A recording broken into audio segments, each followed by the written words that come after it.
20 رکعتوں کی تراویح پڑھنا بدعت ہے۔ یہ اصل میں جو زیادہ کٹر قسم کے اہل حدیث ہیں وہ اس طرح کی باتیں کرتے ہیں۔ یقیناً تراویح 20 تراویح کا نظام جو ہے وہ حضرت عمر نے قائم کیا تھا، اور خود حضرت عمر نے فرمایا تھا نعم البدعۃ ھذہ، یہ اچھی بدعت ہے، اس لیے کہ حضور کے زمانے میں اس کا رواج نہیں تھا، حضرت ابوبکر کے زمانے میں رواج نہیں تھا۔ لوگ اپنے طور پر پڑھتے تھے یا چھوٹے چھوٹے گروپوں میں مسجد نبوی میں کھڑے ہو کر، اور وہ زیادہ تر تہجد کے وقت میں وہ پڑھی جاتی تھی۔ اس کے بعد حضرت عمر نے یہ فیصلہ کیا سب ایک امام کے پیچھے کھڑے ہو کر 20 رکعت پڑھ لیا کریں۔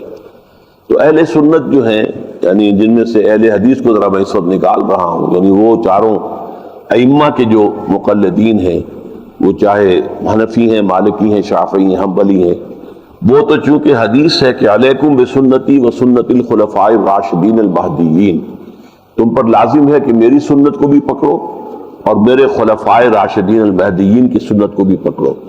اس اصول پر اس کو پکڑے ہوئے ہیں۔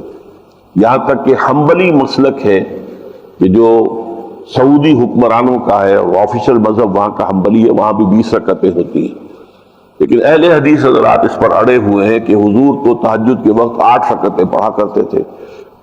بہرحال میرا ان سے کہنا یہ ہے کہ پھر وہ بھی صرف 8 رکعتیں تہجد کے وقت پڑھیں، تو یہ عشاء کے ساتھ متصل کیوں پڑھتے ہیں؟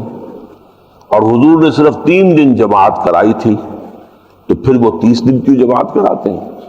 اب اگر تو کوئی اس میں ترمیم کرنی ہی ہے تو ترمیم وہ ہو کہ جو حضرت عمر سے ثابت ہے۔